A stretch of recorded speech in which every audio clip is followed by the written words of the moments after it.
and then now here, and after this you're probably going back out. Tennis. But that doesn't stop it. Yeah, got it done, right? Because it's supposed to win.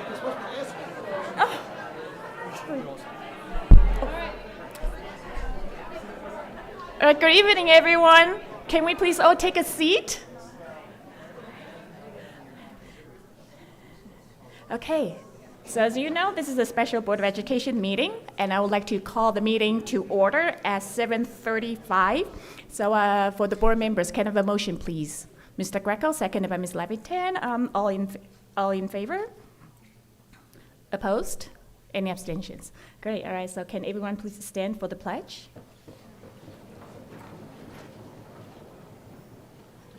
I pledge allegiance to the flag of the United States of America and to the republic for which it stands, one nation, under God, indivisible, with liberty and justice for all. Thank you so much. Please take a seat. Okay. I want to welcome everyone to our second meeting in May, especially with the weather like outside and everyone's still getting here, so that was amazing. And then for now, I would like to introduce Mr. Scott Stuber, our Director of Athletics, Physical Education, and Recreation, who will recognize our winter student athletes. All yours. Good evening and thank you. And I first want to apologize to everyone for the parking situation today. Obviously, we're hosting a very large track event, the AAA County Championship, where the majority of our track athletes are still competing. So I hope we were able to get a good parking spot. I want to say good evening, and I'd like to thank the Board of Education, Dr. Rogers, and the entire administrative team for your continued support of our outstanding athletic program and allowing me to share some of the highlights from this past winter. We had another great season, including 6 Nassau County championships and 3 Long Island championships. With all of their success this winter, I'm also proud to share once again, for the 3rd consecutive year, all of our athletic teams have qualified for the NISFA New York State Scholar Athlete Distinction, which is 75% or more of the roster has an overall average of 90 or better. It's a tremendous accomplishment and a testament to our commitment to not only being athletes, but student athletes. So congratulations.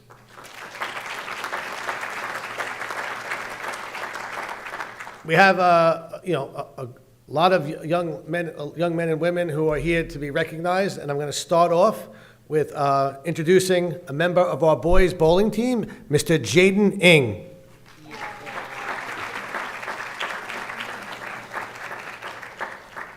I know Coach Strohmeyer is upset he couldn't be here, but it was his wife's birthday, and he didn't want to get in trouble. So I've had the opportunity to watch Jaden bowl the past couple of years, and he had an outstanding season. He had a .213 average, earning him all-county honors for Syosset. He was the runner-up in the Nassau County Individual Championship, and he also rolled 2 300 games during the season. Congratulations, Jaden. And the good news is we get to see him bowl for us a little more, so big things to come. So thank you very much.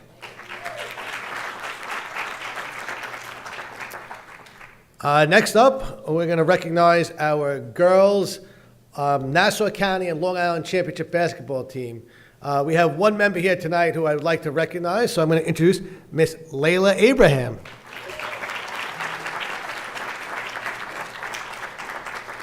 So I know we had a lot of our basketball players who were also playing flag football, and unfortunately they lost the championship tonight, so we were missing some of them. Having been watching the girls' basketball team the past 3 years, and I've watched Layla on the court, she's the epitome of a great teammate. She's always at practice, one of the first ones in the gym, always competing, giving her best. I think the highlight for me was watching her have key points in the Nassau County Championship game coming off the bench. Again, she's what you want all student athletes to be. So congratulations, Layla, and congratulations to the girls. And at this time, it brings me great pleasure to introduce our boys basketball head coach, Mr. Greg Cardona.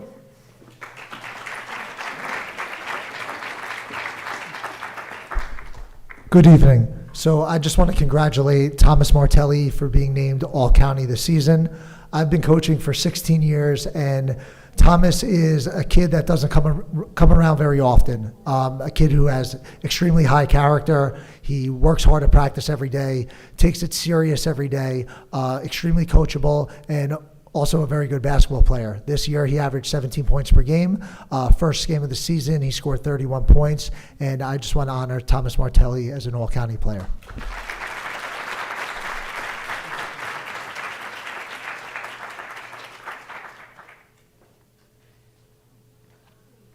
Thank you, Coach. Thank you, Tom. And at this time, I'd like to introduce some members of our Nassau County champion boys with the track team. So I'm going to introduce them all now. Come on out.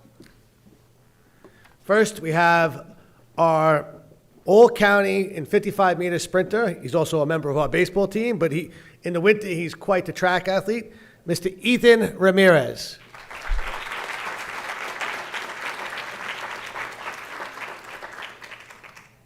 We have two throwers here from the winter season, Mr. Aiden Anzalone and Mr. Eric O. We have short distance runner, Jonathan Lamb.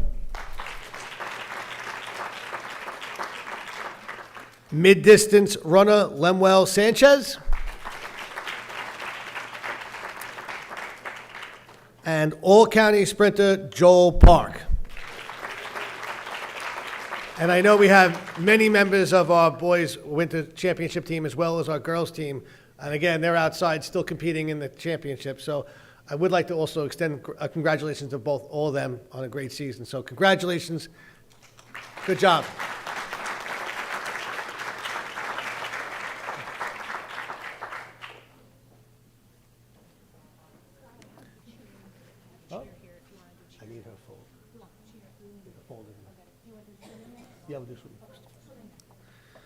At this time, it brings me great pleasure to introduce Coach Mike Cipollino and Coach Mark Acuto for boys swimming and diving.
All right. Good evening, board members, Dr. Rogers, Mr. Stuber, and community members. It is my honor to speak to you tonight on behalf of the varsity boys swimming and diving team. This year, our student athletes once again demonstrated what can be accomplished through dedication, teamwork, and unrelenting drive to improve. With 44 swimmers and divers on our roster, every athlete played a meaningful role in our success, whether scoring in meets, pushing teammates in practice, or bringing positive energy and commitment every day. We entered the season ranked second overall, but through tremendous off-season preparation and a season-long commitment to growth, we achieved remarkable success. The team earned its 10th consecutive Conference 1 and Division championships, defended our Long Island Challenge title to go 2 for 2, and captured our second straight county championship, our 6th in 7 years.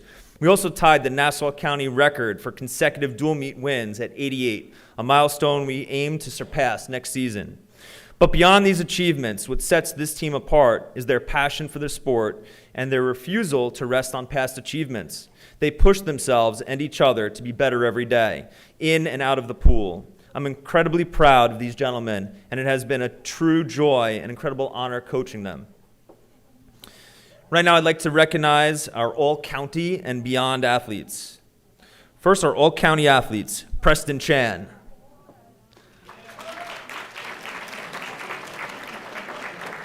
Colin Liu. Victor Pan. Dario Zimbalati. All Long Island, Nathan G.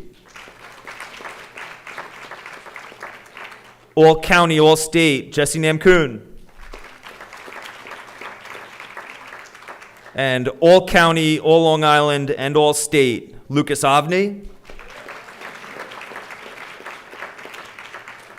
Aaron Chen. Ethan Chinea. Eric Lee. Reed O'Connell. And Max Yao. Thank you, everyone, for your support. Thank you, guys.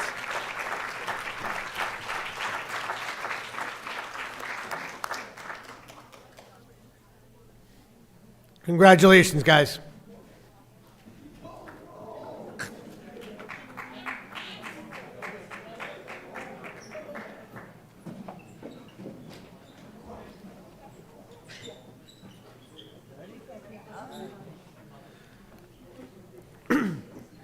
At this time, I'd like to recognize an outstanding member of our competitive cheer team, Miss Ellie Schenkman. She's a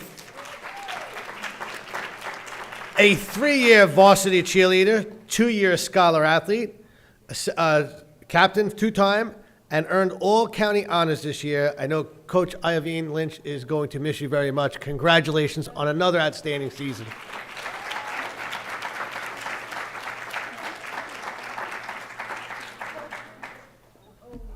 And at this time, I'd like to introduce Coach Steve Salippo to introduce our fantastic gymnastics team. Good job.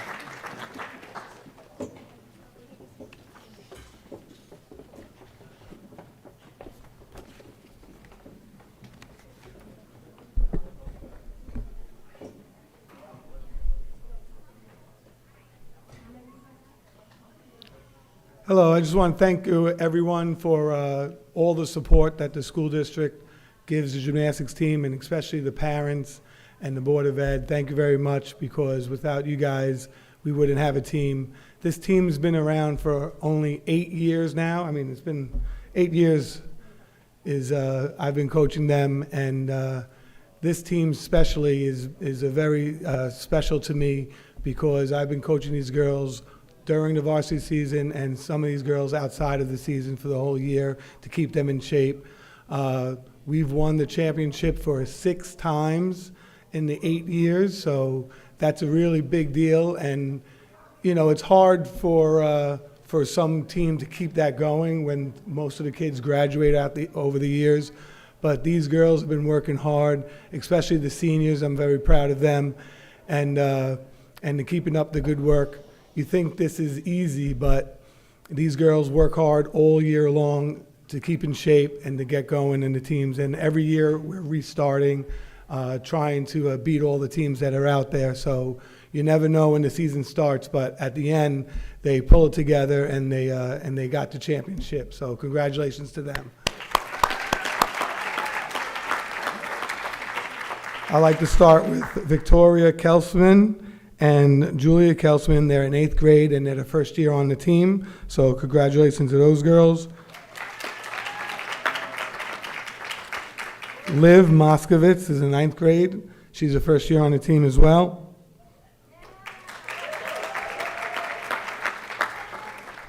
Charlie Storch is an 8th grader, first year on the team, and she made all league this year for the first time. Maddie Greenberg is all league, and she's a 10th grader. Shia Han is an 8th grader who's also a first year on the team, and she made all county this year. Reese Kaufman is a 10th grader, which also made all county this year. Taya Alexandru is 11th grader. She made all county this year. She will be my only senior next year, so she has a lot to look up to. All-State, Sophie Bahari, 9th grade. She's first year on this team. She placed 6th place on bars at the state qualifier.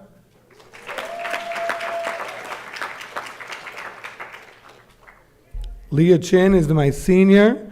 She was the county floor champion this year.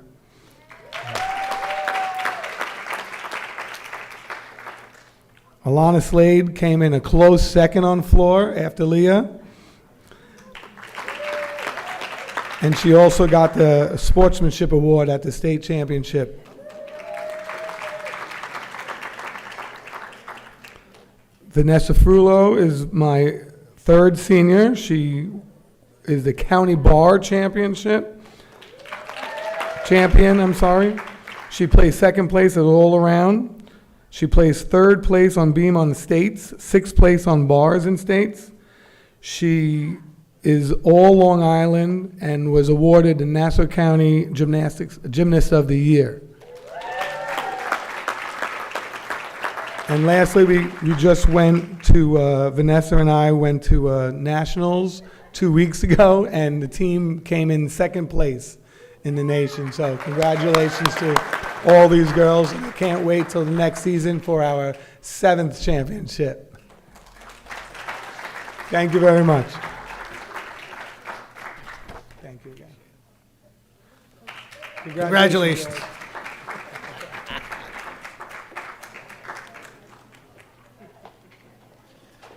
At this time, I'd like to introduce Coach P.J. Moon and Coach Amanda Vitisi with our boys and girls Nassau County and Long Island Championship fencing teams.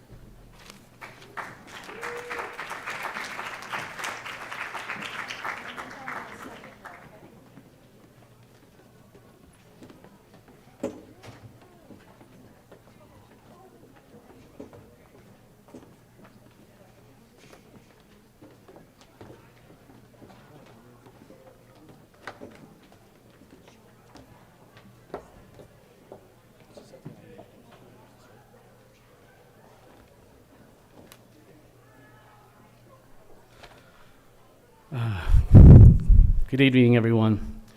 Today we're here to honor the boys and girls All-County and All Long Island fencing team and their incredible achievements this year.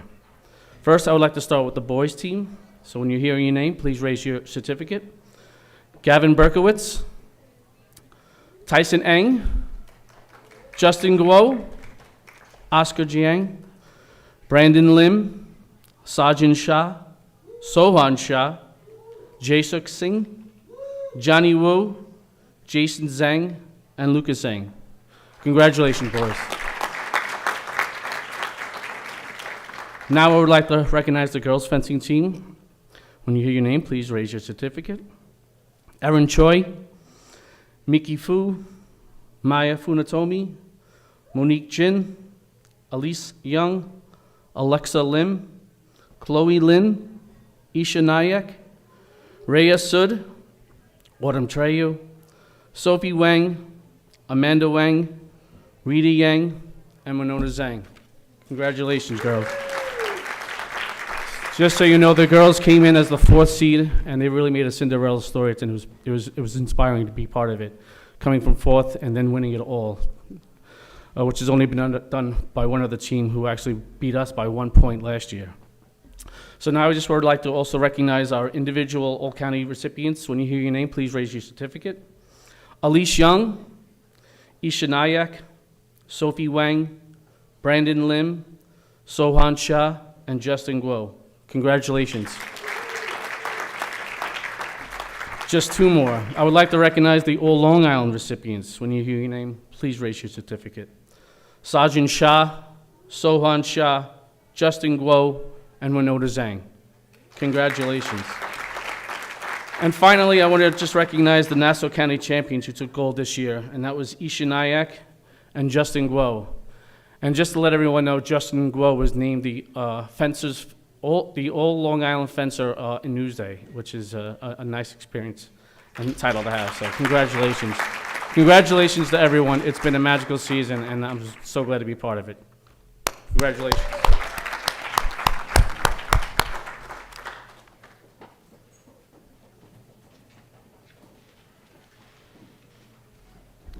Again, I'd like to thank everyone, especially the Board of Education, for their continued support, and congratulations to all the athletes.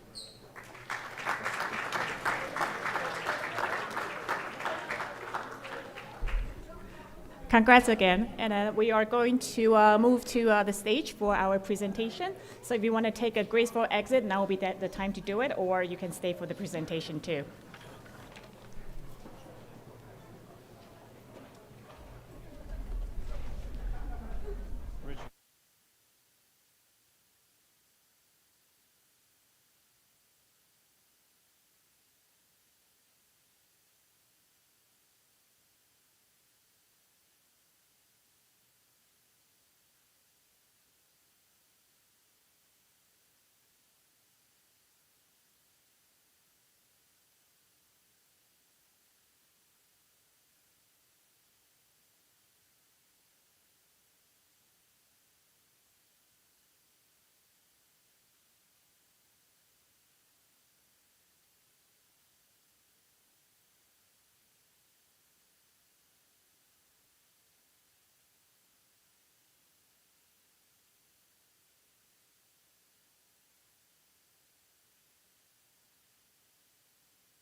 Do you need one?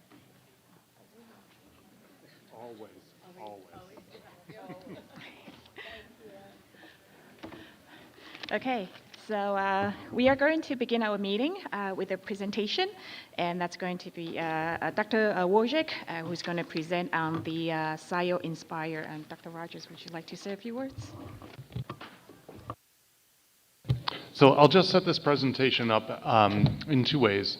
The first is when we think about the finite resources that we have to work with, one of the ones that's not readily apparent is the finite resource of time. We have a certain number of hours in every school year where we have teachers in contact with students, and we want to maximize the value of those hours, and certainly to the extent that lessons are more memorable, then the time that students spend learning is something that they retain. So we want our lessons to be the kinds of things that students remember for a long time.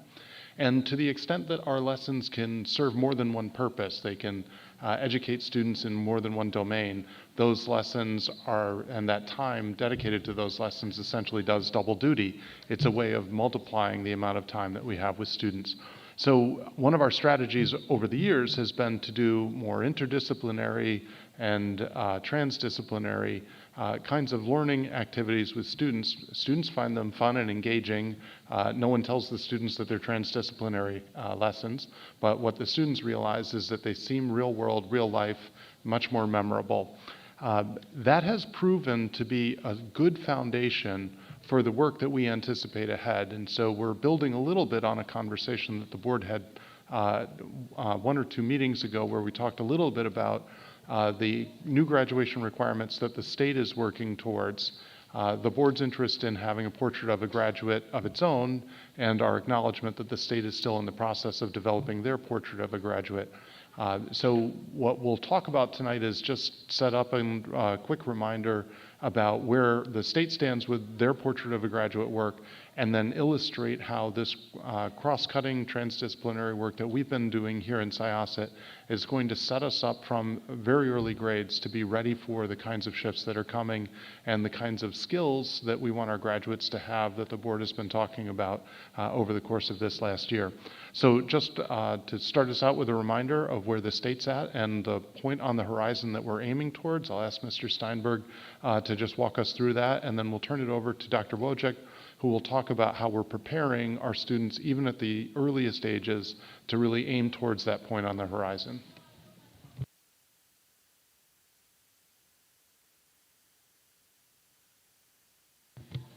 David, hang on one second. Let's see if we can get your microphone turned up. Because if we can't hear you in here, you may not be streaming well online, and we want to make sure that folks at home can hear. Thank you. I think I'm on. I'm on, okay. So again, thank you, Dr. Rogers. Thank you to the Board of Education, again, for this opportunity to just keep you updated on the state of the state, basically, in terms of where they are with graduation measures, and to share with you some of the great work that's happening at our elementary level in getting our students prepared for the future that we know that's coming at this point. So you'll remember back in February, we talked about where the state is with their graduation measures, and we focused on basically the 4 transformations that the state is looking at, one of which is adopting the portrait of the graduate, which we'll talk about a little bit more in a minute, the move to one high school diploma, the sunsetting of the diploma assessments, and the redefinition of the credits and learning experiences going forward. There is a link on this presentation to that February board presentation, which has all those details on it. But for the purposes of tonight, we're just going to focus on this aspect of the portrait. I want to give you a brief update before we get into the deeper work. So what we know about the portrait back in February is what we know today. And that being that there are these 7 components that the state has pushed out to kind of give districts a frame of what a portrait might look like, but there are some key outstanding questions that still remain. Some of those questions, not sure what happened to the presentation. Oh, it's back. Okay, so some of those key questions that remain and outstanding with the portrait. So I'll back up and go forward a little bit. The state released these 7 components of a portrait of a graduate to all New York State districts.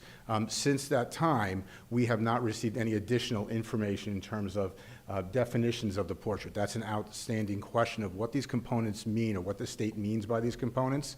And then how will these changes in the components actually force changes in how we're going to assess our students, and just as important is what kind of resources is the state going to be providing the local school districts to make the necessary shifts to ensure that our students are ready for meeting the proficiencies in each one of these components. So what the state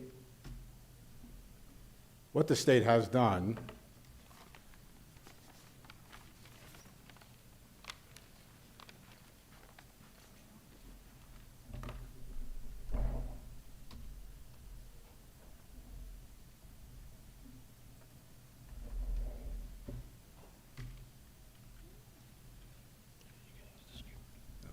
Thank you. So where we are right now is we look at this graphic that was shared in the February presentation. In the 24-25 school year, which is the school year we currently are in, the state was going to finalize the portrait of a graduate, and we haven't received any notification that what is been presented to us is finalized, so we're waiting on notification on that. What the state has been able to accomplish was to pass an emergency resolution for the exemption of the diploma requirements starting in this school year itself. We are anticipating to get the next information from the state in the 26-27 school year when the state's going to release the rubrics and the guidance as to how we're supposed to go about assessing our students in their proficiency of each one of these components. So we have a little bit of time until we get to that point, but as we always have done and what we continue to do here in Syosset is we don't wait for the state to tell us what to do. We have seen this work coming, and we have been working at this shift from a knowledge-based assessment to this skill-based assessment for some time. It's a conversation we've had in this room, pretty much this entire year and beyond, and it's work that's been going on in the district. So I'd like to introduce Dr. Wojcik and her team to come up and talk about the work that they're doing in and around their Syosset, SIO Inspire profiles. So Dr. Wojcik? All right, good evening, everybody. Dr. Rogers, Dr. Curry, Board of Education, thank you for the opportunity this evening to share with you something that we are developing, have been planning, and are excited to share this evening with you, which is our SIO Inspire, Growing Thinkers, Learners, and Leaders. So as with everything we do, we think about the district's mission, and we think about how we're preparing our students from our youngest kindergartners through to our 12th graders for a future we imagine and one that may evolve and that's yet to be envisioned. The other thing that we continue to do is think about the Board of Education goals that were adopted this year. And as we saw in our AI pilot presentation, and again in this presentation, we go through these Board of Education goals and highlight specifically areas that speak to the SIO Inspire, specifically looking at creating individualized learning experiences, designing collaborative opportunities for students, developing a portrait of a graduate that enables all students to discover their passion, fostering an appreciation of multiple perspectives, as well as creating a strong culture to making meaningful connections. So you'll see these interwoven throughout our presentation this evening. At this point, I'd like to welcome up Ms. Mi-Jung An, our principal of South Grove Elementary School, who will give us a little bit of a historical perspective of our curricular journey thus far.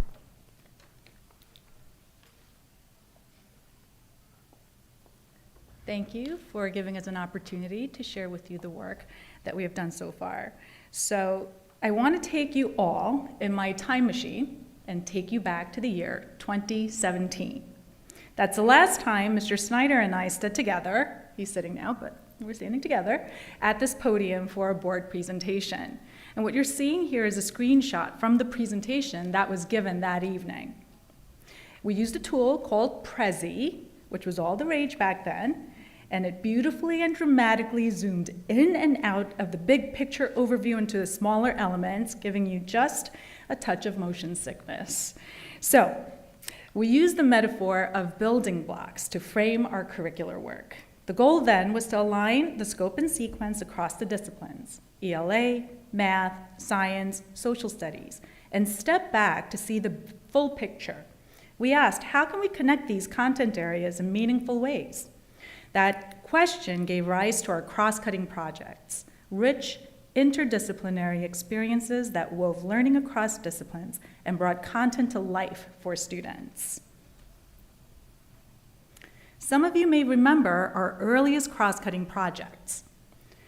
Some are still in play today, like the Super Coops, where students design and build homes for their baby chicks, blending life science and engineering. And speaking of engineering, who can forget Engineering Fairy Tales, where after reading The Three Little Pigs, students built wolf-proof homes and tested them with what else but a hairdryer. And of course, the tiny homes, which Mr. Snyder will speak about in greater depth in the future slides. So over these years, these projects have grown into a robust collection district-wide. The list here is but a small sampling of the projects that teachers have used across multiple grades and schools. What we've realized, especially through our recent Curriculum Council meetings, is that cross-cutting has become more than an end product, meaning the projects themselves. Rather, it's become a process. It's a mindset. Teachers are approaching planning through a cross-disciplinary lens, and the result is deeper engagement and greater coherence in what students experience. And you saw evidence of this during the recent Board of Education instructional tour, and even in our AI pilot work. It's a testament to how these ideas have grown and evolved alongside our teachers' practice.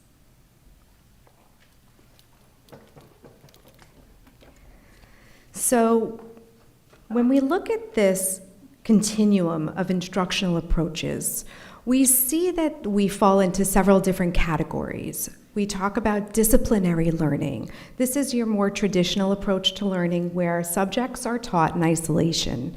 And definitely at the elementary level, there is a need to teach in certain disciplines. Young children learn to read in isolation first before they can carry forward into a multidisciplinary approach.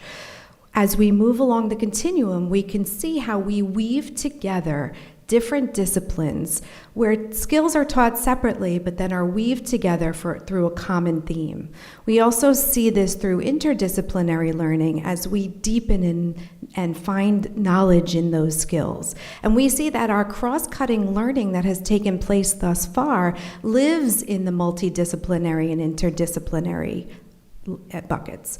But as we engage students where disciplines converge, we talk about SciO-Inspire as we move towards a more transdisciplinary approach.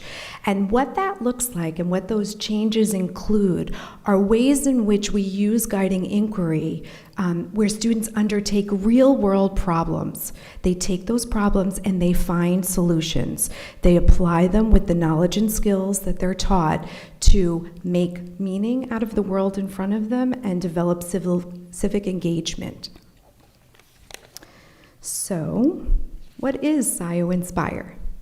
So SciO-Inspire is building on our strong tradition, as Ms. An shared, of cross-cutting learning. It represents the next evolution, the 2.0 of learning in SciACid. It's an integrated approach. It transcends the content boundaries. And our goal is to nurture critical thinking, to think about real-world connections, problem solving, while looking at the development of the whole child. Its tenets live in inquiry-driven practice, student-centered instruction, and it cultivates the essential skills that students need to be global citizens. So there are right now two major goals that we're focusing on when it comes to SciO-Inspire. The first one is about evaluating and identifying a core set of skills or dispositions. And this is going to come specifically through development of our SciO-Inspire learner profile, which connects directly to the portrait of a graduate and looking at the skills and dispositions we want our students to embody as they graduate SciACid. So that's the first goal. The second goal is looking deeply and designing curriculum opportunities where global citizenship, personal development, and civic engagement are at the forefront of what we want our elementary students to do.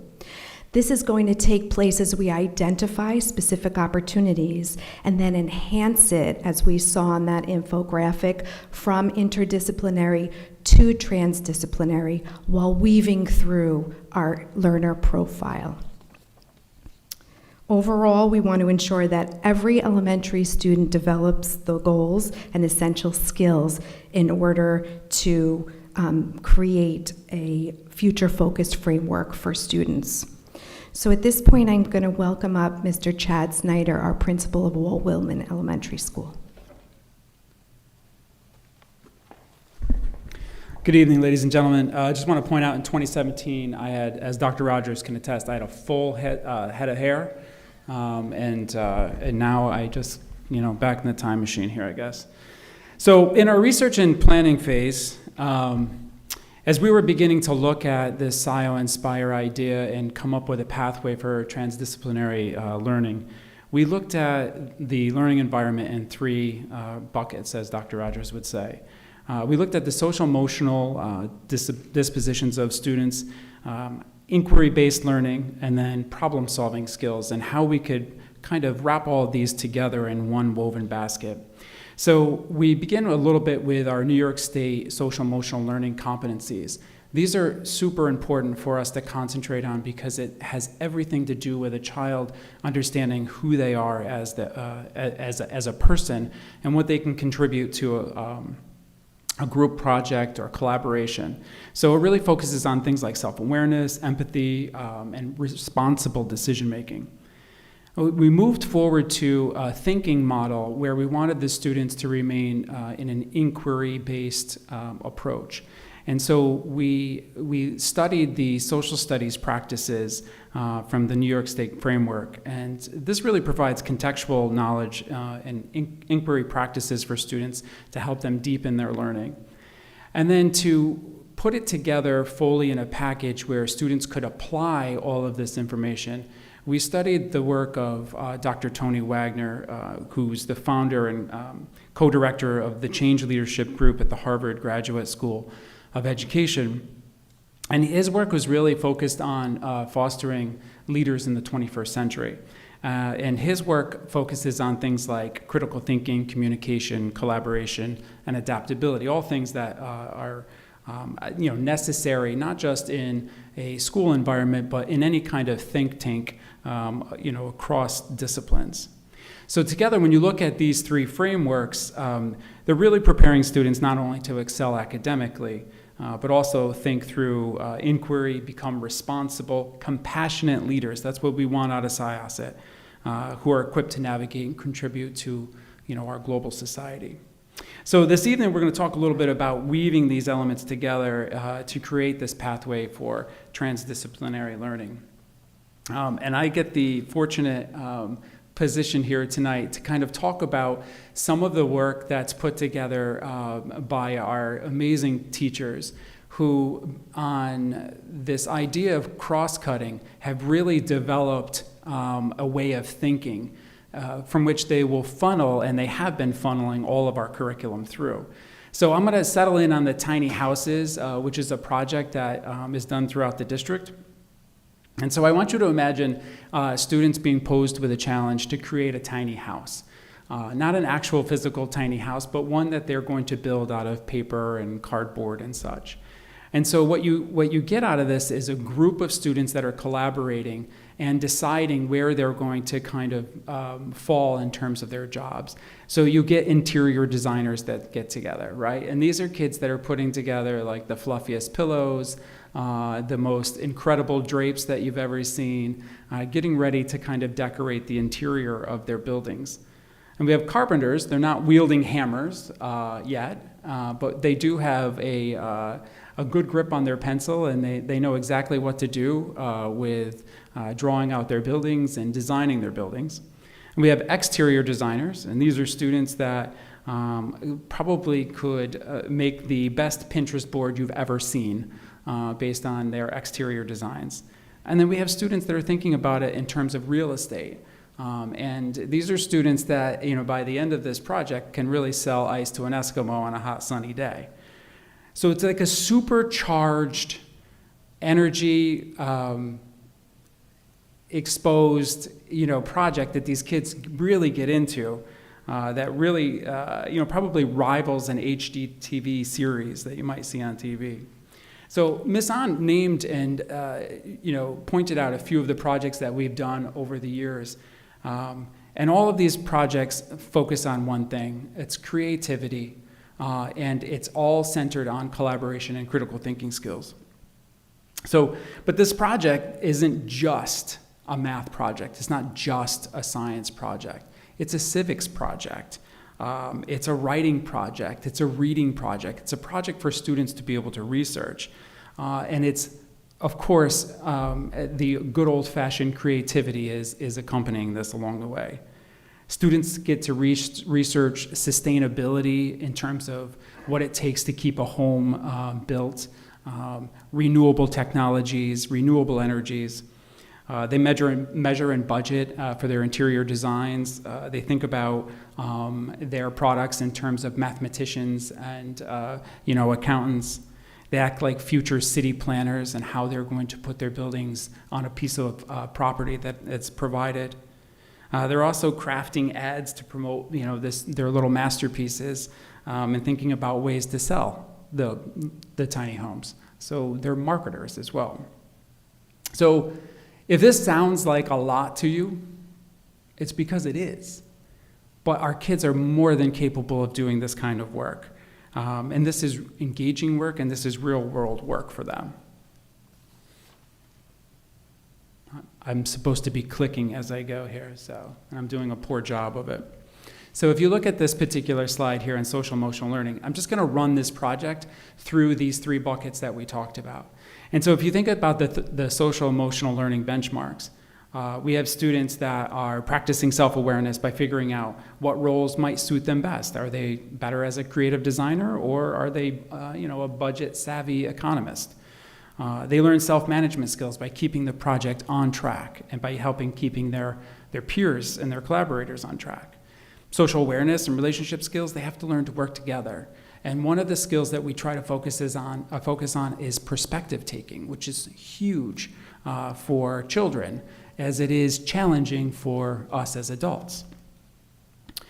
Social studies through civics, These young architects gather and research from a variety of resources. They analyze how local geography affects how their building and where their building is going to be. We know where we live affects how we live, answering big questions like that.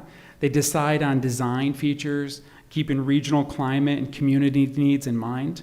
And they practice civic engagement, understanding that a house is not just four walls, but it's a part of a community story.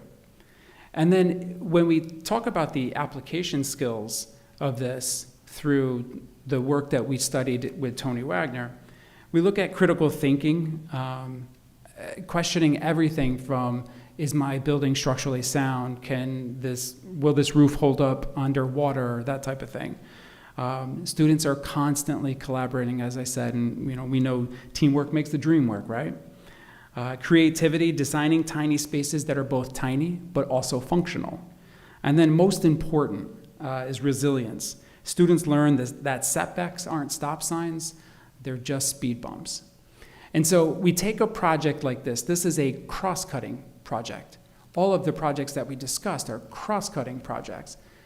The next step in this is, how do we make this cross-cutting project, which is so vast and so wide, how do we make it a transdisciplinary experience? And I'm very happy that I didn't get this portion of the presentation, and I will hand this back off to Ms. Ahn.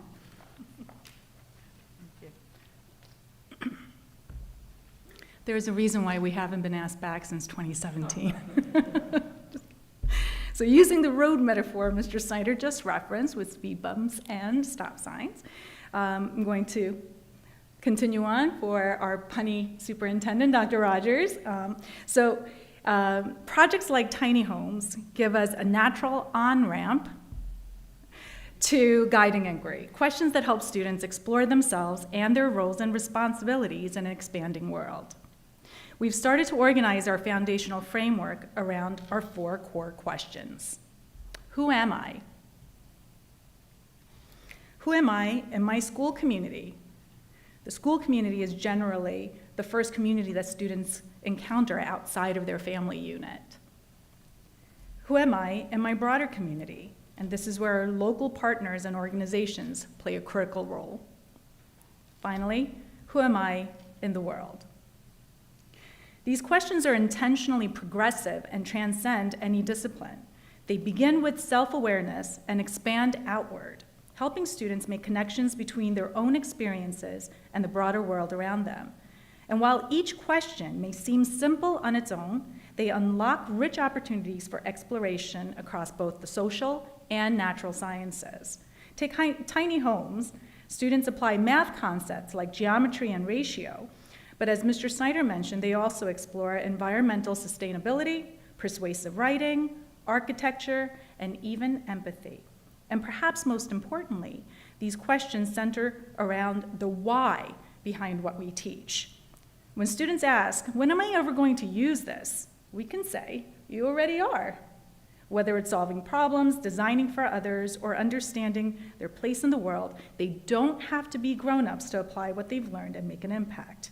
We help them see that their learning matters now. Which brings us to this critical piece: how do we keep students motivated? And it starts with knowing them deeply, their interests, needs, strengths. But we also recognize that not every topic will spark equal enthusiasm for all students. And that's where SCIO Inspire Learner Profile comes in. It's our shared vision for the traits and dispositions we want to nurture. Traits like adaptability, collaboration, persistence, empathy, and reflection. These are not just the nice-to-haves, they're essential for success in school and life. Now, between the 3 of us up here, we've logged, let's say, more than a decade, but less than a century of educational experience. You can do the math later. We've seen trends come and go, new apps, new acronyms, but these traits, I'm sure you'd agree that they will stand the test of time and technology. So just this weekend, I received the most lovely email from a parent about one of our kindergarten teachers. The parent wrote, "You're not just teaching our children to read and count, you're teaching them who they are and who they can become. And that's the heart of this work. The SIO Inspire Learner Profile isn't just a checklist, it's a compass guiding how we teach, how students grow, and ultimately, who they become. So, as you can see, especially illustrated through the Tiny Homes Project, we are taking what we currently are working on in our cross-cutting concepts and really elevating it through these three lenses: building the foundational framework, looking at it through the guiding inquiry, and then infusing the skills and dispositions of a learner, of a portrait of a graduate, through the projects to transcend and elevate the work into a transdisciplinary lens. So, how have we begun this work? We've begun this work through our Elementary Curriculum Council. Our Elementary Curriculum Council is a team of our educators at the elementary level, interdisciplinary, so across all disciplines, through our special areas, music, art, PE, our world language, ENL teachers, classroom teachers, special education, all coming together with our administrators to think deeply about the work that's currently taking place. I would have loved to have put pictures on this slide. We were so deeply engaged in the work, we laughed today as we were going through it, we didn't even think to take pictures of the educators working together. That's how deep our educators came together and worked on this project. So what we began by doing was looking at the New York State Portrait of a Graduate. We examined Tony Wagner's work, his survival skills, and then we took the time to evaluate current curricular opportunities that existed in the cross-cutting domain. And we looked at what skills and dispositions were commonly repeated. What do they look like in elementary school students? And what did we feel as a group were most essential to develop as students moved from elementary to middle school? So we're currently in the process of doing that work. As we look forward, we have some short-term next steps as well as long-term next steps. So looking at the short term, we're seeing how can we develop this process, these learner profiles with a broader community. Maybe that's through surveys, through focus groups. We're going to be identifying common themes that emerge from this analysis work that we've done. We're going to be aligning the work through Portrait of a Graduate into the secondary level, and then defining those selected skills and developing a common language from K to 12. Long term, we'd like to finalize that SIO Inspire learning profile, analyze and highlight curricular opportunities. So looking at the cross-cutting projects that we have, how do we develop those? How do we bring those to transdisciplinary learning and then implement them across all grade levels in every elementary school? So those are our next steps. And I'd like to take a moment to thank our principals, our elementary school principals, our curriculum council for the hard work, the deep thinking, the planning of the theoretical frameworks, the analyzing of the cross-cutting concepts. When they come together as a group, the thinking and the planning and the expansion for our students is really quite remarkable. So at this point, I'd like to say thank you, and if there's anything else, any questions? Okay. Thank you again for the team for putting this together, and it's really wonderful to see all the different collaborations between schools and also the primary and the secondary together, and then this is just simply amazing. So thank you again. And at this point, are there any questions from the board for Dr. Wojcik? Mr. Ostrich. Thank you guys for the presentation. Actually, my question's for Dr. Rogers. So you had telegraphed this for us it was a year ago when we were talking about heuristic and algorithmic thinking in the elementary and middle schools. The thing that I'm curious about is, as the New York State standards are changing, and we are changing our elementary and middle school learning to be more heuristic, it's going to run face first into our algorithmic high school curriculum generally. What is the opportunity and sort of what is the vision on the back end about where secondary can go are we thinking of going a third way, away between AP, IB, and a third way? Well, I don't know the answer to that question yet, and part of the reason for teeing this all up with the slides that Mr. Steinberg went through is to illustrate that the state is not anticipating giving us a sense of how they're going to evaluate students against those standards until 26-27. So they're going to release some rubrics. So it seems clear to me, at least, and yes, you're absolutely right, I was telegraphing this shift to more heuristic approaches, that the state will have no choice, given the kinds of things that are already in those 7 wedges of their Trivial Pursuit game piece, that they're going to have to move to more heuristic kinds of assessments. I think the challenge will be, and we've had a lot of conversations about trying to anticipate what an assessment might look like, so that if we are trying to assess civic readiness, what might that entail, and then how would we kind of work backwards from where that would be. In terms of AP, IB, a third way, I think of that question almost in the same way that you would talk about like Mac or PC. Not to choose brand names, but just to say both are great ways of getting work done. But if you have a lot of investment in one infrastructure, changing to another comparable infrastructure is a lot of investment and maybe not a lot of return on that investment. So, we're invested in where we're at right now. We know that the state is going to change what the requirements are. I anticipate that colleges will change more slowly than the state, even though the state has been kind of glacial in its change. So I think a lot of our built-in infrastructure, our PCs or our Macs, if you will, is going to remain. So I don't think that AP classes and assessments are necessarily going anywhere, but I agree with you that they have some limitations because they are focused on knowledge and skills, so they may not align perfectly with what the state is anticipating doing next.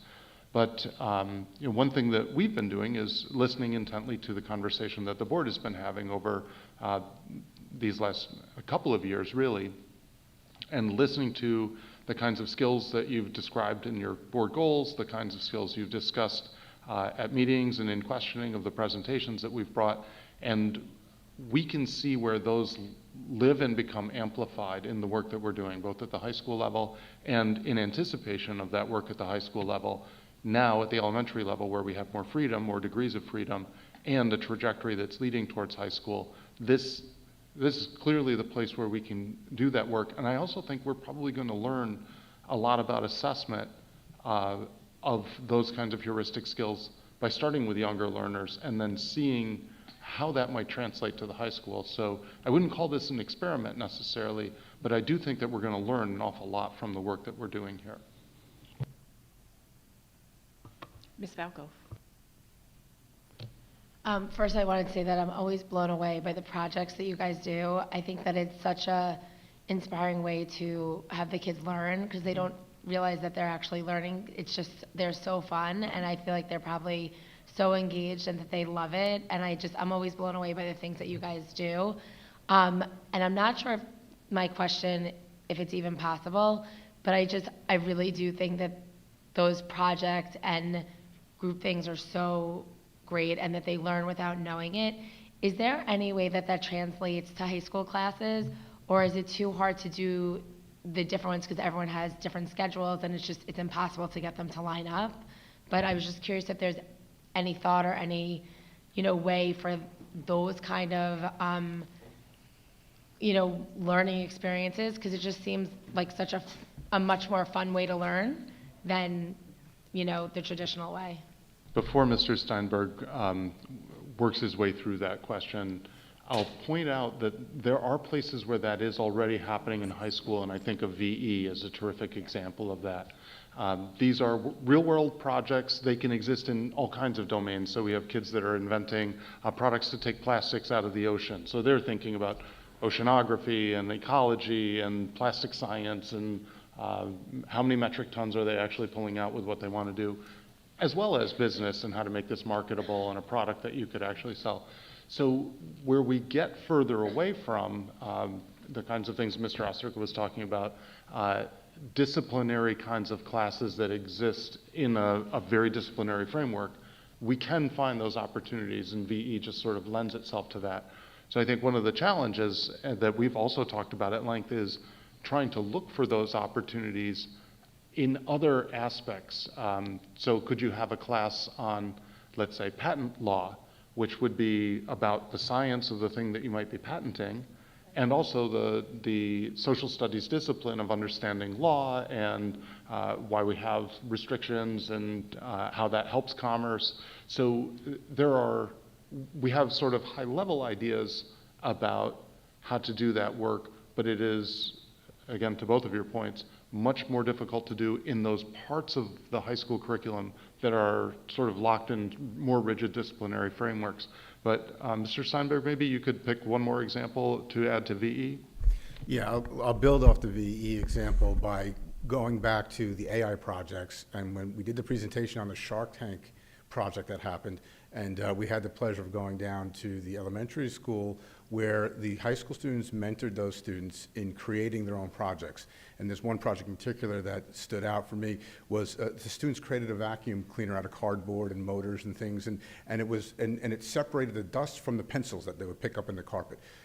Wonderful that they did that project, but what was more impressive is that when we spoke with the fifth graders, they gave us the pitch. They were able to pitch their product. So that means they had to stand up in front of us and be able to communicate why we should invest in their product. And then they actually negotiated with us afterwards. So it was wonderful to see that a skill that we might have, in our mind, thought, this is only for high school VE students, to see fifth graders having the ability to do that.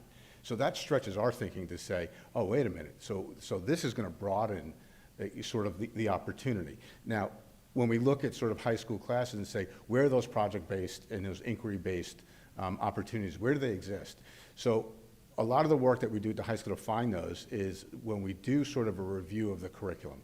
And we look at that for where do redundancies and where do gaps exist in the curriculum. So we look vertically and we look horizontally at that and say, so where's the space for that? So where we can start to think about and start to integrate into that curriculum these sorts of project-based assessments that you're seeing happening in the elementary classroom.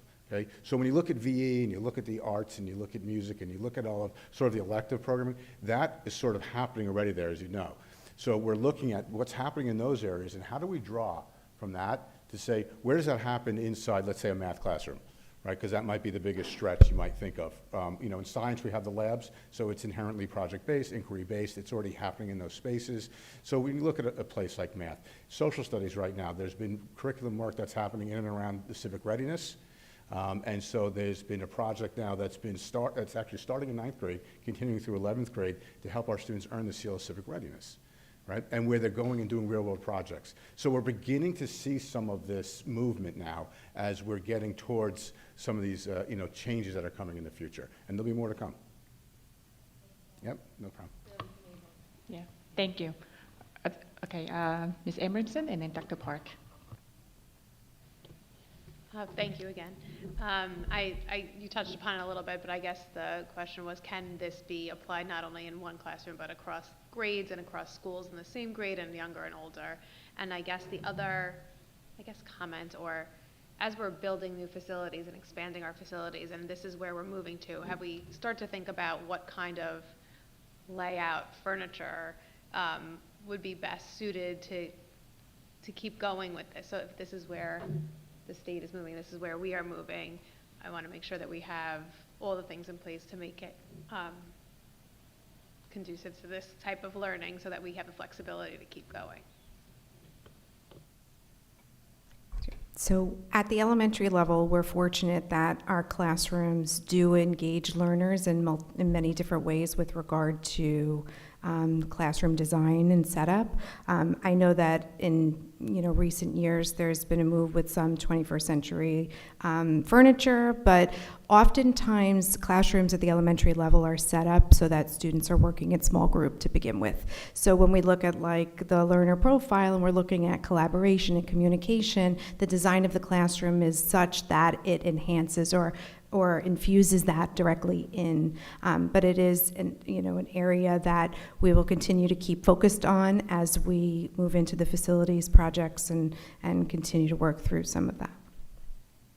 We did invest in, we were in the process of doing a series of investments in flexible furniture right before the pandemic.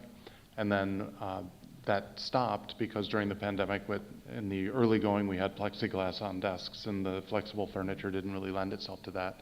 We did have a lot of feedback, though, and some of the flexible furniture, we didn't go crazy buying it because we wanted to experiment with it. And some of the initial things that we tried, we felt like they were cute and creative, but they didn't catch on. So teachers weren't necessarily saying, oh, this is the next way I want to set up my classroom. So I do think, your point is well taken, that as we're thinking about these more kinds of collaborative group-based work, as we go through successive rounds of purchasing, to be thoughtful about the kinds of things that we choose. So thank you for that.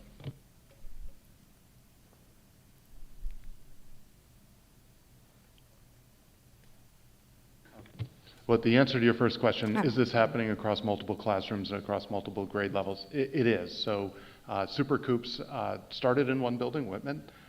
Great idea of a teacher and Ms. McMahon.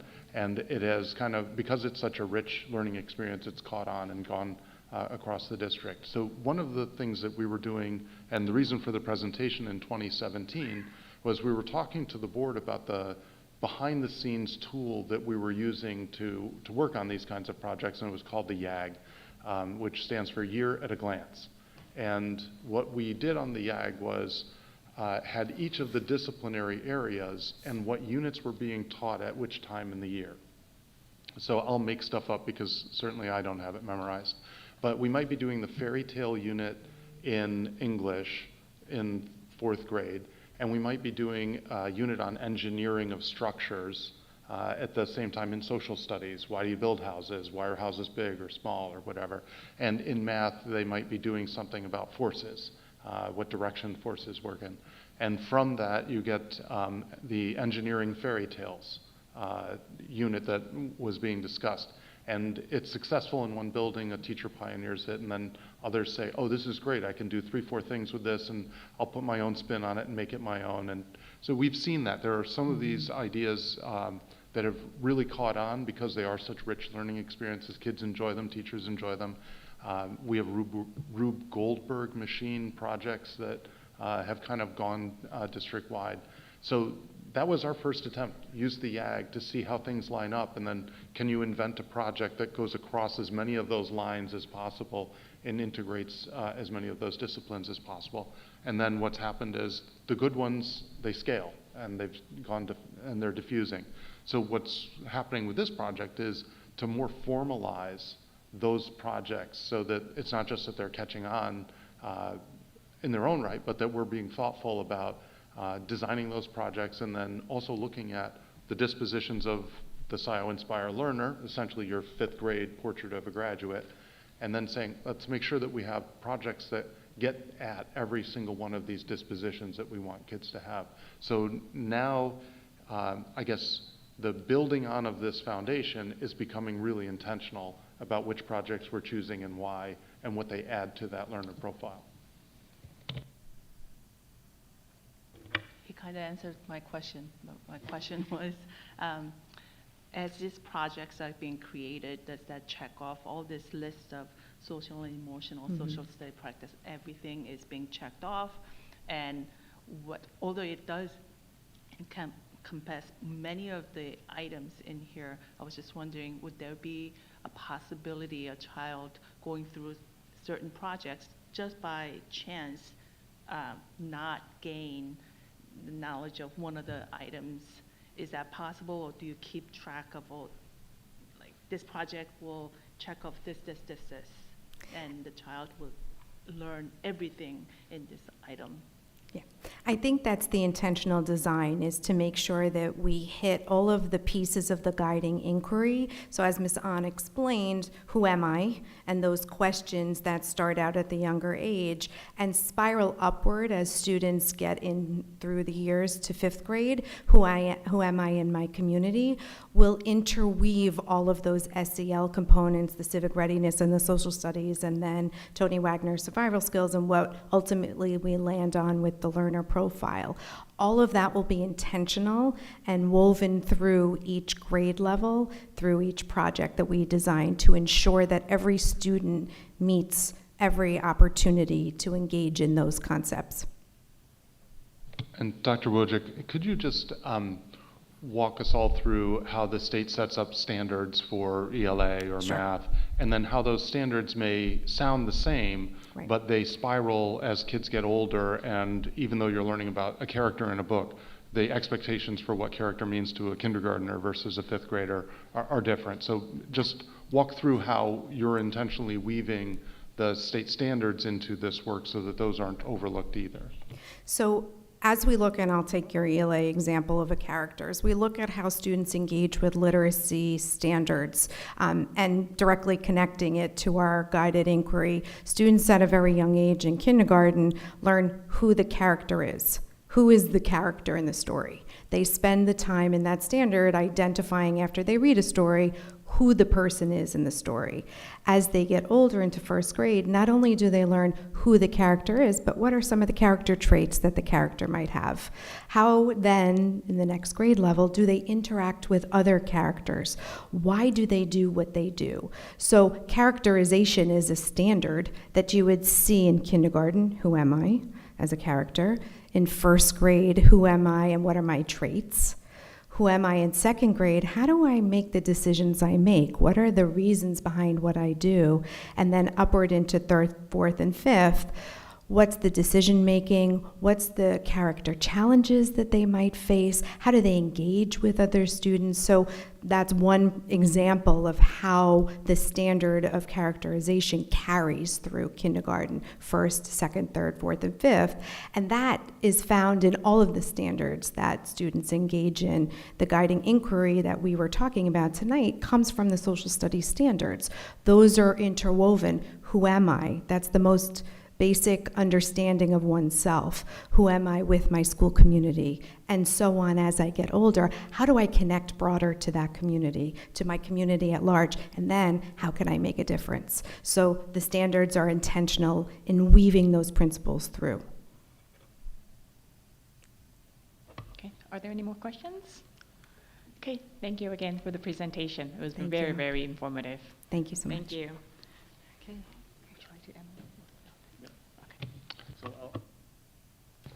I'll just sort of end this process with where we began. We wanted to give, this is rich, deep work. It's going to be foundational for us. We wanted to give it the time and focus to illustrate not only the work that's been going on behind the scenes, but how it dovetails with the work that the board has been doing about setting some direction for the school district. And I think what we've been doing in listening to the board's conversation, and you saw some of this, is we're building the research base and the research framework behind the dispositions and skills that the board has been talking about that you imagine in our graduates. So now, in addition to our goals, we have the research that informs why and how we'll get to those goals. And we're building on a strategy that has proven successful for us, not just because it achieves the standards, but because students find it engaging and fun. And that engagement makes it memorable, and that means that they take away more from what they're doing as a result of this. So I see our work as filling in behind the goals that the board is setting for us to achieve. And we're certainly not done with this project yet, but we have a really strong start with it and wanted to share our progress to date with the board so you had a sense of where we were going. Great. Thank you, Dr. Rogers. And then we can wait to learn more about it as we go along in this process. And this is definitely very exciting. Thank you. All right, meeting adjourned. And the next meeting is going to take place on June 9th, 2025. See you then. Thank you.